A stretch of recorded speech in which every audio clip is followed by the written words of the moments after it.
Sir आपसे करना चाहता हूं। और मैं जो डिबेट के प्रारंभ में मैंने जो प्रश्न उठाया वही सवाल आपके पास समर्पित करता हूं और आप हम सबको इनलाइटन करिए, बताइए कि ट्रंप साहब चाहते क्या हैं। ट्रम्प साहब जो हैं वो एक आधिपत्य चाहते हैं कि मैं जो कहूं वही सच है और वही होगा। और आप ये देखिए कि भले ही उन्होंने अपनी नेशनल सिक्योरिटी स्ट्रेटजी जो नवंबर में आई थी वो निकाली है और उसमें उन्होंने ये कहा है कि अमेरिका जो है पूरी दुनिया का पुलिसमैन नहीं बनना चाहता है। वो सिर्फ अपना पैसिफिक में जो उनका एरिया है पीछे वहीं पे कंट्रोल करना चाहता है। इसका मतलब पूरे लैटिन अमेरिका और अमेरिका को या वेस्टर्न कंट्रीज को मिलाकर के आप कहिए कि वो अपना पूरा कंट्रोल करना चाहते हैं। इसका मतलब यह है कि वो ये सोच रहे हैं कि चीन जो है वो ताइवान और एशिया, साउथ ईस्ट एशिया में कंट्रोल कर ले, रशिया ईस्टर्न यूरोप उधर कर ले। तो एक तरह से तीन जो है प्राइमरेट बन जाएगा डिवाइडेड वर्ल्ड का। लेकिन वो सब करने का कहना है, वो कहने की बात है। लेकिन जिस तरह उन्होंने एक्शन लिए हैं, जगह जगह सारी दुनिया में टैरिफ्स को यूज किया है, तो उससे तो साफ जाहिर है कि ये कहने की बातें हैं कि मल्टीपोलैरिटी को हम बढ़ावा देते हैं। उनको सिर्फ चाहिए कि किसी ना किसी तरह से दोबारा से जो अमेरिका की पावर है, जिसको वो कहते हैं कि बाइडन ने या दूसरे डेमोक्रेट्स ने उसको खो दिया था, उसको वो रिस्टोर करना चाहते हैं। अमेरिका को उनका कहावत यही है कि make America great again, by hook और बाय क्रुक।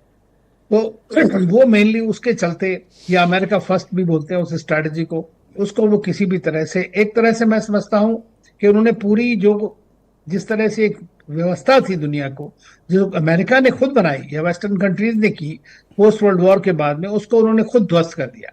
आज वो अपने आप एक नई तरह की व्यवस्था बनाना चाहते हैं जी जिसमें अमेरिका की पूरी सुप्रीमेसी हो। और मैं समझता हूं कि आजकल ज्यादातर देश अगर आप देखेंगे, भारत को छोड़ दें और चीन को छोड़ दें, साउथ अफ्रीका और रशिया को, चार देशों को अगर आप छोड़ दें, तो बाकी 90% देशों ने जो भी ट्रंप ने माना है, चाहे वो ट्रेड के बारे में हो, टैरिफ के बारे में हो, हर चीज को ब्लाइंडली एक्सेप्ट कर लिया है।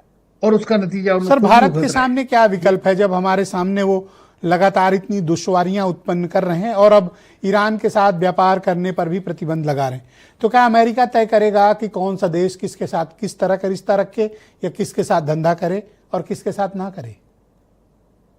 देखिए, अमेरिका कुछ भी कर सकता है, लेकिन भारत कोई बनाना रिपब्लिक तो है नहीं। और ये हमने दिखा दिया है, आज से नहीं है, कितने दिनों से, एक साल से तो चल ही रहा है उनका। जी हर बार वो ये कहेंगे कि साहब हमारी बड़ी मित्रता है, भारत एक इम्पोर्टेंट देश है।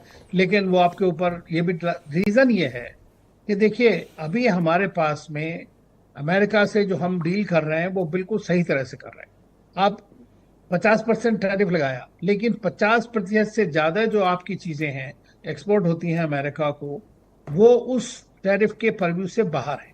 ये भी आप देख लें खुद, आपने क्योंकि कभी उनको सोचा वो होगा, चीजें आपका चाहिए। लंबा अनुभव रहा है, अमेरिका का राष्ट्रपति इस मिजाज का होगा जिसने पूरी डिप्लोमेसी की ही ऐसी तैसी कर दी? अब तो डिप्लोमेसी शब्द ही खत्म कर देना चाहिए। वो उसको बंदा डिप्लोमेसी डायरेक्ट आता है, बोलते ही कुछ नहीं भी है बोल आजकल, देता तो है। इसको तो डिप्लोमेसी कहते हैं। या वो अपना उसको ट्रूथ सोशल बोलते हैं, उसके ऊपर जो बोल दिया कल सुबह, जो समझ में आया बोल दिया। लेकिन लोग कहते हैं कि भाई उनके एक मेथड इन मैडनेस है, तो वो भी अपनी तरह से करते हैं। लेकिन देखिए, हम चाहे कुछ भी करें, अमेरिका एक रियलिटी है, जो सबसे बड़ी पावर है, सबसे बड़ी इकोनॉमी है, और जी, सारी दुनिया के सब देश उसके साथ चाहते हैं कि अच्छे रिश्ते हों। थैंक यू सर, लेकिन शुक्रिया। अच्छे प्लीज सर रिश्ते हमारे एक साथ तरफ बने से नहीं हो रहिएगा, मैं सकते। इस डिबेट को थोड़ा आगे बढ़ा